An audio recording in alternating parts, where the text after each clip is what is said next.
تو یہ کہ غلطیاں تو بہت ہوئیں، مگر بلنڈر میں اس چیز کو کہوں گا جس کے ساتھ تاریخ بدل جاتی ہے.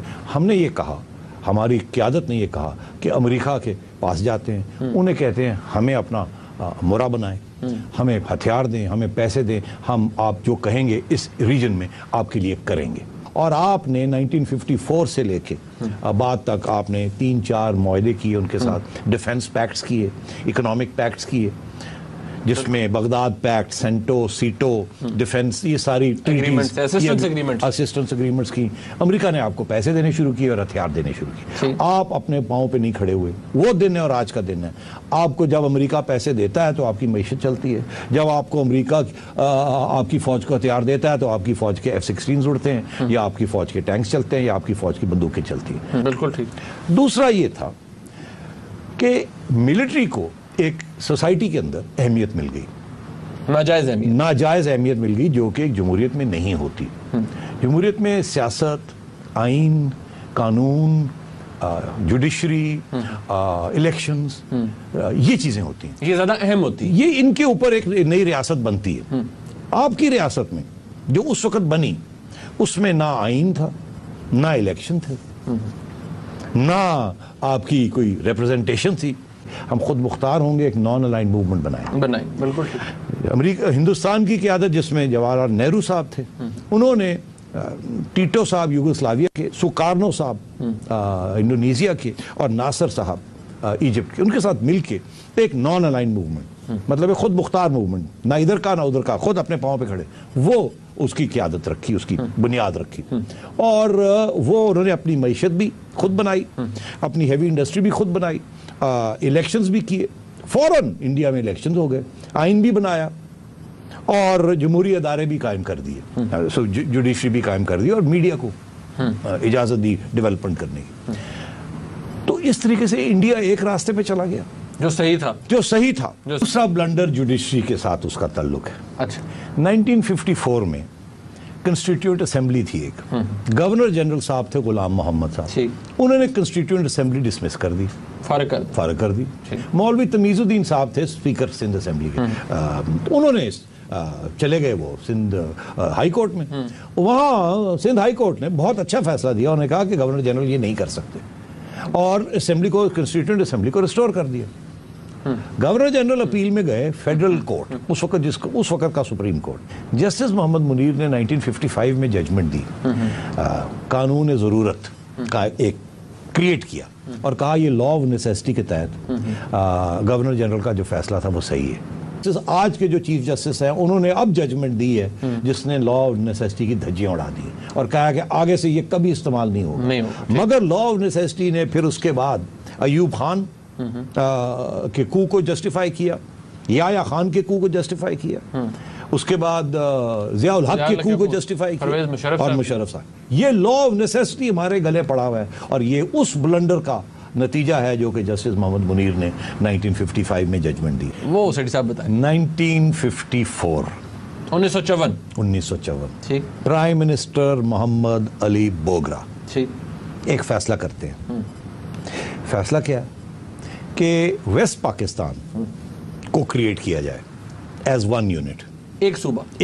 اچھا. پروونسز جتنی تھی، اسٹیٹس اس وقت زمانے میں اسٹیٹ بھی تھی نا، بہاولپور کی اسٹیٹ تھی، سوات کی اسٹیٹ تھی، اور قبائلی علاقے، ان تینوں کو مرج کر کے ان کی پروونشل، ٹرائبل اور لوکل اٹانومی، خود مختاری ختم کر کے ان کو ایک یونٹ بنایا جائے ادھر، اور اس طرف ایسٹ پاکستان کا یونٹ بنایا جائے. تو 2 یونٹ بنائے جائیں، ویسٹ پاکستان میں ایک اور اس طرف دوسرا.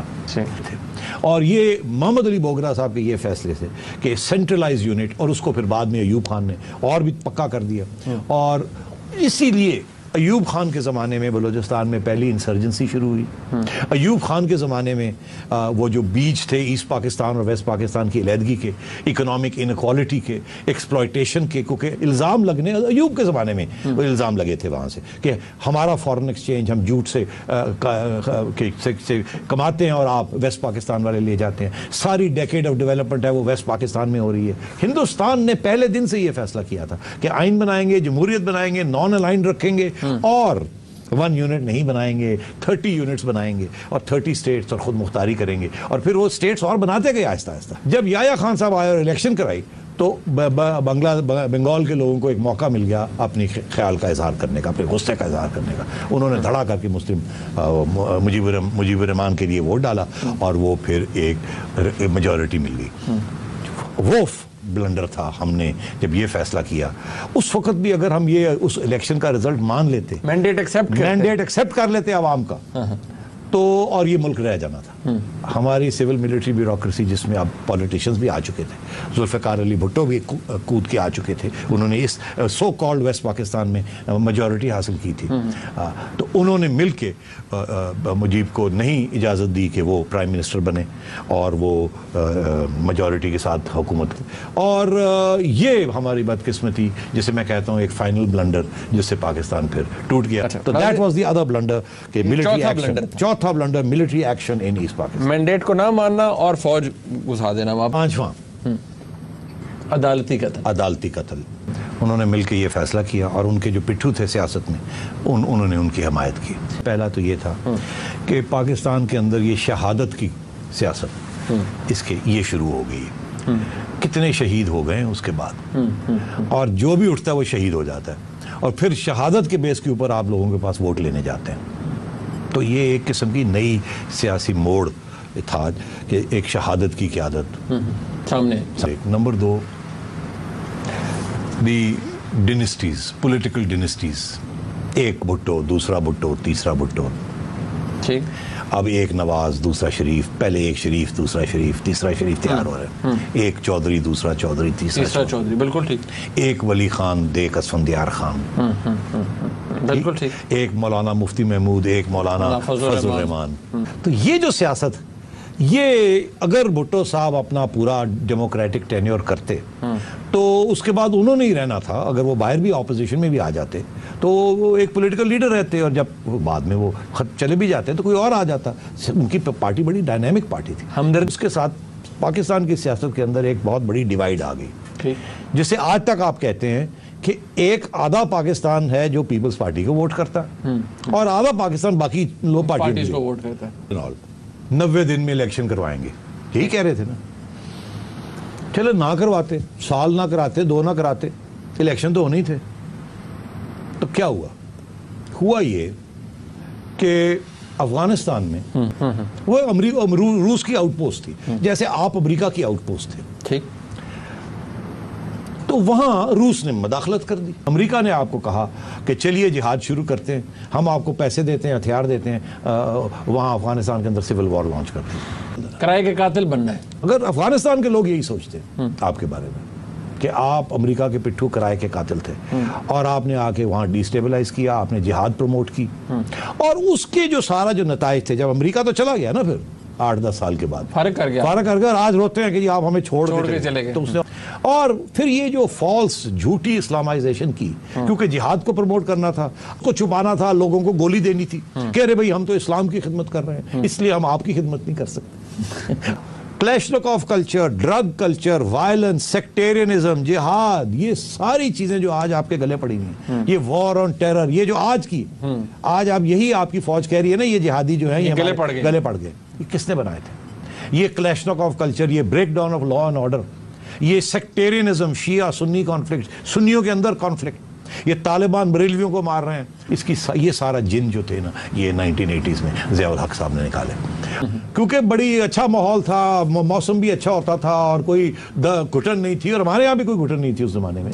تو یہ جو ساری جہاد اور لڑائی کوٹ اور مار کٹائی اور یہ خون خرابہ جو کہ 1980s میں شروع ہوا، اس کے بعد پھر 10 سال وہ رہا، 10 سال سول وار رہی، اس کے بعد جہادیوں کی اور مجاہدین کی، اور اس کے بعد اب یہ طالبان اور امریکہ اور یہ سارا گن جو وہاں پڑا ہوا. تو 30 سال سے افغانستان ڈی اسٹیبلائز ہے. کیوں؟ کہ آپ نے امریکہ کا ساتھ دیکھ کے اس کو وہاں آپ پہنچ گئے، اور آپ نے پراکسیز بنا دی، اور آپ نے یہ سارے نان اسٹیٹ ایکٹ. اچھا سر جلدی سے، وہ بلنڈر کیا تھا؟ بلنڈر تھا کارگل. ہمیں یہاں یہ ٹیکسٹ بکس میں سکھایا جاتا ہے اب بچوں کو کہ بڑا کارگل میں ہم نے بڑا تیر مارا. کارگل میں آپ کی فوج نے ایک مس ایڈوینچر کیا تھا انڈیا کے خلاف کشمیر میں، اور جو کہ جس کی وجہ سے آپ کو وہاں سے واپس بھی آنا پڑا، بے عزتی بھی ہوئی، امریکہ کا جا کے سہارا پھر لینا پڑا پریزیڈنٹ کلنٹن کا، اپنے اوپر جو مصیبت آ چکی تھی اس کو نکلنے سے، اس سے. اور آپ کی فوج کی اور سویلینز کی لڑائی جھگڑے ہو گئے، نواز شریف صاحب کے، پرائم منسٹر کے، اور آرمی چیف کے، اور آرمی کی اس وقت کی قیادت کے. جس کی وجہ سے پھر آرمی نے ایک کو کیا، اور اس کو کے جو نتائج ہیں وہ آج آپ دیکھ رہے ہیں۔ اس کو کے نتائج کیا ہیں؟ پہلے آپ نے ہندوستان کے ساتھ لڑائی جھگڑے کا کیا، پھر آپ نے امن کی باتیں شروع کر دیں، ٹھیک، اس کے بعد جنرل مشرف بڑے پاپولر ہو گئے، اور پھر انہوں نے جو اگلا بلنڈر جو ہوا وہ اس بلنڈر کی وجہ سے ایک اور نیا بلنڈر جنرل مشرف نے کیا کہ 9/11 میں جو آپ کی حکومت تھی جنرل مشرف کی، انہوں نے کچھ فیصلے ایسے کیے جو کہ بہت برے فیصلے تھے۔ قاعدہ اسامہ بن لادن صاحب وہ افغانستان میں بیٹھے ہوئے تھے اور امریکہ کے خلاف سازش کر رہے تھے، ٹھیک ہے، انہوں نے خود بھی کہا۔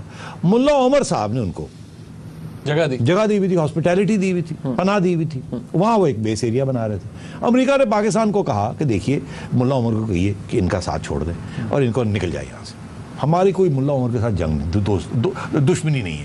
ان کو ساتھ لے گئے، کہا یہ کہ ہم ملا عمر کو سمجھانے جا رہے ہیں، تجویز دینے جا رہے ہیں کہ او بی ایل کو نکال دو یہاں سے اور آپ کا مسئلہ حل ہو جائے گا، امریکہ کا اور کوئی مسئلہ ہی نہیں ہے۔ ہم نے وہاں جا کے دراصل یہ نہیں کہا، ہم نے وہاں جا کے کہا کہ بالکل نہیں چھوڑنا، امریکہ کی دھمکی کی ایسی تیسی کیا کر لیں گے، کوئی بات ہی نہیں، آپ نے بن لادن کو نہیں چھوڑنا۔ پاکستان کی افواج کو، پاکستان کی اکانومی کو کہتے ہیں 65 بلین ڈالرز 10 سال میں ہمیں نقصان ہو گیا، ہماری سڑکیں اڑ گئی، ہماری سوسائٹی اڑ گئی، ہماری معیشت بیٹھ گئی، سارا کچھ یہ۔ حالانکہ امریکہ کہتا ہے میں نے آپ کو 20 ارب ڈالر بھی دیے اور جانے علیحدہ گئی۔ تو یہ ساری اس حماقت، اس غلط فیصلے کی ہمہ شروع ہو گیا۔ وہ کیا تھا؟ وہ یہ تھا کہ انہوں نے chief justice of Pakistan Iftikhar Muhammad Chaudhry صاحب کو اپنے دفتر بلا کے بے عزتی کر کے اور ڈسمس کیا۔ ایک جوڈیشری بن رہی تھی، آزاد قسم کی جوڈیشری بننے جا رہی تھی، کیونکہ اگر چیف جسٹس صاحب رہ جاتے، وہ سارا نہ ہوتا، ان کی چھٹی نہ کرائی جاتی، تو جس قسم کی وہ سوچ رکھتے تھے انہوں نے ایک آزاد جوڈیشری بنا لینی تھی، مگر سٹیبل جوڈیشری ہوتی نا، آہستہ آہستہ جو بنتی وہ سٹیبل بھی ہوتی۔ ان کو نکال دیا، اس کی وجہ سے پھر ایک 3 سال اس ملک میں ڈی سٹیبلائزیشن رہی۔ اس ڈی سٹیبلائزیشن کی وجہ کی 2 نتائج تھے، ایک تو یہ کہ وہ جو ہندوستان کے ساتھ امن کا جو پروسیس شروع کیا تھا وہ ڈیریل ہو گیا، کشمیر کا حل نکل رہا تھا وہ نہ نکلا۔ دوسرا یہ کہ یہاں اتنی ڈی سٹیبلائزیشن ہوئی کہ پھر مشرف صاحب کی بھی چھٹی ہو گئی، اور پھر محترمہ کا بھی قتل ہو گیا، پھر این آر او آیا جس کی آج تک آپ لڑائی جھگڑے کر رہے ہیں، اور آج کے جو جوڈیشری ہے اس کی لڑائی ایگزیکٹو کے ساتھ وہ بھی اسی کا نتیجہ ہے۔ اگر یہ اس وقت لڑائیاں جھگڑے نہ ہوتے اور یہ ایک سلسلہ چلتا تو ہم اس جگہ پہ نہ پہنچتے، ہاسٹیلٹی نہ ہوتی اور یہ ایک جمہوریت کی طرف صحیح طریقے سے بڑھتے۔ اور آخری وہ یہ کہ زرداری صاحب کا فیصلہ کرنا کہ میں پریزیڈنٹ بننا چاہوں گا، یہ بلنڈر اس کے بہت اثرات ہوں گے۔ اگر زرداری صاحب فیصلہ نہ کرتے شروع میں کہ میں نے پریزیڈنٹ بننا ہے، تو چیف جسٹس صاحب کی بحالی پہلے دن ہو جانی تھی۔ چیف جسٹس صاحب کی بحالی ہو جاتی تو جوڈیشری سے خطرہ نہیں ہونا تھا، لڑائی جھگڑے نہیں ہونے تھے۔ پریزیڈنسی پہ نہ لیتے تو نواز شریف صاحب کی جو الائنس بنایا تھا وہ مل کے اس ملک کو اس کرائسس سے نکالتے۔ اور یہ جو دوسرے لوگ ہیں جنہیں کہتے ہیں سیاسی آرفنز، ان کو اہمیت نہ ملتی، یہ 2 پارٹی سسٹم بن جاتا، ایک بائی پارٹیزن خود مختار الیکشن کمیشن بنتی، ایک اکاؤنٹیبلٹی بیورو بنتا، این آر او کی ضرورت نہ پڑتی۔ ہم میری بات سمجھ رہے ہیں؟ اور جمہوریت کی طرف ہم یہ اب پھر ڈی سٹیبلائزیشن کی طرف جا رہے ہیں۔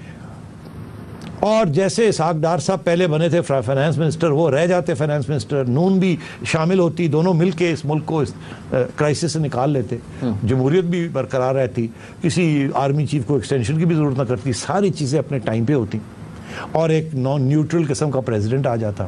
ایک عمل ہے نا، یہ اگر قائم ہو جاتا تو بہت زبردست بات ہوتی کہ neutral president, prime minister, alliances, stable government, economic revival, کیونکہ جب جہاں پولیٹیکل اسٹیبلٹی ہوگی اکنامک ریوائول تو ہوگی۔ اچھا